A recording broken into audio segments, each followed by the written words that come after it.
ძევლის პოზიციაში გვიწევდა. კი, მაგრამ მოვლენებს თავის სახელი უნდა დავარქვათ. მოსახლეობა ქართული ისე ოსური იყო როგორც ძევალი. ეს ერთი მეორე უზრუნველყოფა უნდა გაუკეთო და უსაფრთხო ტერიტორიაზე გამოიყვანო, რომ მე რაღაცა განახორციელო ხო? ბატონმა გოგავამ გუშინ ბრძანა, რომ დავალება რაც მივიღეთ მთავარსარდლისგან იყო საცეცხლე წერტილების ჩახშობა.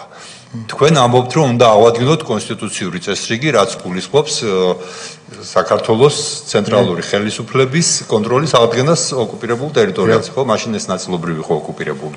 ამათ შორის განსხვავებას ვერ ხედავთ თქვენ ამ ორ ამოცანას შორის. ვერ ხედავ, თუ არ ჩააქროფი საცეცხლე წერტილებს ანერად აღადგენს. საცეცხლე წერტილის ჩაქრება რას გულისხმობს იქნება ესეც განვიმარტოთ რა. ის საბოლოო განადგურებას. ისაბოლოო განადგურება. და ამისთვის საფრთხის მოსახლეობა. ცხინვალში შესვლა თქვა საჭირო იყო აი ჩამოთვალეთ ჩვენამდე სხვადასხვა ქვეყანაში. შესვლაზე არ ვსაუბრობ, ეს არის ინიციირება შესვლის. აი როგორ გითხრათ, იმიტაცია ხდება, აი ბევრი მანქანები დადის. იმიტაცია, როცა 100-ზე მეტი ჯარისკაცი კვდება, მაპატეთ ძალიან ცუდი იმიტაცია. მაგრამ იქ არ კვდება ეს 100 კაცი. აქ არის დუბოვერუშა კიდე ეს ცალკე მეოთხე ბრიგადის ამოსანაში შეცვლას ბრძანებთ. თქვენ გულისხმობთ ალბათ დაღუპულებს, რომელიც ძირითადი რაოდენობა იყო დუბოვერუშა. 9 პოლიციელი კვდება მაგალითად ცხინვალში თქვენი დაქვემდებარების ქვეშ პოსტბრძალებში. 100 კაცი ცენტრალურ მმართველობაზე ყოფილა ბატონო.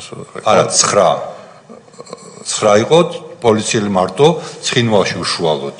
კი, მაგრამ დაღუპულები არის დუბოვერუშაში ეს თვითონავმა დაბომბა იცის ქალბატონოთიან და იქ არის ძირითადად დაღუპულები რუსები. პირველ თვითონავ სხვათა შორის ოსემ ჩამოაგდეს და გამოაცხადეს, რომ ეს არის ქართული, იმიტომ რომ დაბომბა ოსური სოფელი და რუსული საგუშაგო და მიიჩნიეს, რომ ეს ქართული არის და გამოაცხადეს კიდევაც, რომ ქართველები არიან. თქვენ ეს განცხადება როდის გააკეთეთ? მას შემდეგ რაც ოპერაცია დაიწყო?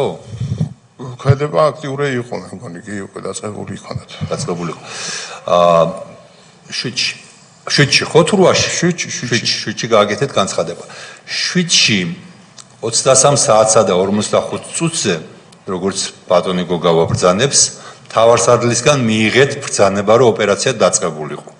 45-ის მერე 23 და 45-ის მერე გააკეთეთ ეს განცხადება? კი, ალბათ სავარაუდოდ სანაცვლო გავაკეთე მე აუქლებ. მე მაქვს აგერ ინფორმაცია მაქვს, რომ 23 საათსა და 35 წუთზე, ანუ 10 წუთით ადრე აკეთებთ განცხადებას და ძალიან აცდენილი ხო არ არის თქვენი მთავარსარდლის. ვერანაირად აგიხ შეიძლება რომ აი წყნარად კი, რა თქმა უნდა, ზუსტად ამ კონფლიქტის ზონა იყო დაყოფილი პასუხისმგებლობის ზონებად.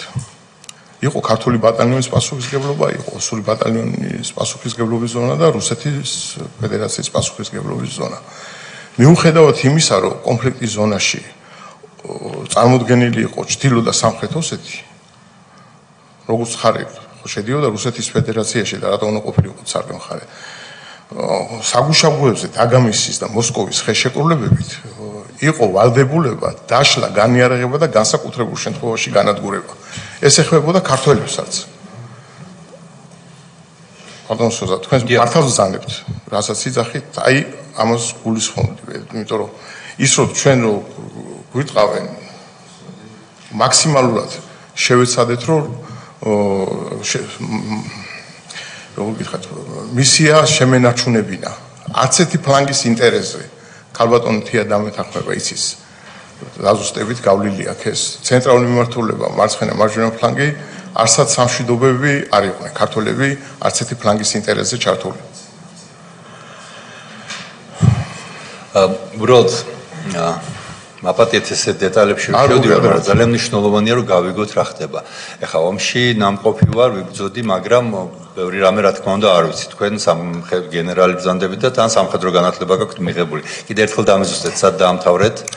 მოსკოვის ჯასოს ატაკო აკადემია მარშალ მარინოვსკის სახელობის. კი ბატონო. უბრალოდ კიდევ ერთხელ იმას უბრუნდები, რაც ბატონმა გოგავამ თქვა გუშინ, რომელიცაც არ აქვს ეს გამოცდილება, რაც თქვენ, რომელიც არის პოლიციელი და გუშინაც ხაზი გაუსვი, რაღაცა საოცრებით 13 წელიწადში გახდა გენერალი. ესე იგი, მან თქვა, რომ ბრძანება მივიღეთ, საცეცხლე წერტილები უნდა გავანადგუროთ. ეს არის მცირე ზომის ოპერაცია, ერთგვარი რაღაცა ქირურგიულ ოპერაციას რო ატარებ. თქვენ თქვით რომ ვიწყებთ კონსტიტუციური წესრიგის აღდგენას. ეს ისეც ხელგულზე რო არ გითქვამთ, ეს ეხლაც დაადასტურეთ, იმიტომ რომ არა უნდა გვექნა პრაქტიკულად თქვით. იმპულსური იყო განცხადება. ორი სრულიად სხვადასხვა რამეა რა. არა, შეიძლება განმარტება გავაკეთო. დადებითი მუხტი რო შემექნა. მივხვდით, აი თქვენ ხო ვიძახით, რომ არ მქონდა ევაკუაციის საშუალება. ეს სიგნალი იყო. მე ძალიან ასოცირებული ვიყავი კონფლიქტის ზონაში ყველაზე მეტად, ყველაფერთან და მოსახლეობა ჩემ განცხადებას ძალიან გულთან ახლოს იღებდა. ბატონ სოზა და ქალბატონი თიას რაც სამართლიანი შენიშვნა გამიკეთა, რომ ვერ შევძელი, აი ეს განცდა მქონდა, რომ ვერ შევძელი ზუსტად მიტანა მისამართზე, რომ ეს გასაკეთებელია. ამითი მაინც შევეცადე და ეს სიგნალი იყო მოსახლეობის, რომ დაძრულიყო. ამის მერე უფრო დაიძრა ხალხი. აი ეს განცხადება რო გავაკეთე, ხო? მიმიხდით, უყურებენ ტელევიზორს მაგ დროს. და ტელევიზორს უყურებენ მე? კი. და დაასრულეთ. შეიძლება? მაგ დროს უკვე იღებენ გადაწყვეტილებას, რომ თავის ვისაც აქვს იმ წუთში საშუალება გამოვიდეს, თქვა თამაშენი ქურთა აჩაბეთი, რაც უშუალო კონტაქტში არიან, აი ერედვი ძალიან ახლოს იყო. მან ავნევი ნული განსაკუთრებით ფაქტიურად ტომარაში იყო ეს ოფლები. მაგათმა ეს აღიქვეს, რომ უკვე უნდა გამოეცალონ. აი მაგაში ერთადერთი გაფრთხილება რაც მოსახლეობამ მიიღო, არა ვიღაცა პასუხისმგებლობა ფირმა გააფრთხილა, არამედ თქვენ რომ თქვით რომ კონსტიტუციური წესრიგის აღდგენა უნდა დავიწყოთო, უნდა ჩართოდათ მათ თავში განგაშის სიგნალი, რომ ეტყობა რაღაც ხდებოდა და გამოქცეულიყვნენ. ყოველ შემთხვევაში ზუსტად ეს ჩანს თქვენი ამ ინტერვიუდან, იმიტომ რომ სიტყვა განგაშის სიგნალს არ ახსენებთ, მაგრამ სიტყვით დანარჩენს ამას ამბობთ, რომ ეს იყო ერთადერთი რითაც მოსახლეობამ მიიღო სიგნალი, რომ რაღაც საფრთხე არსებობს მათთვის. თქვენ პასუხისმგებლობაზე არა, ამ შემთხვევაში პოლიტიკური ხელმძღვანელობის პასუხისმგებლობაზე ვლაპარაკობ.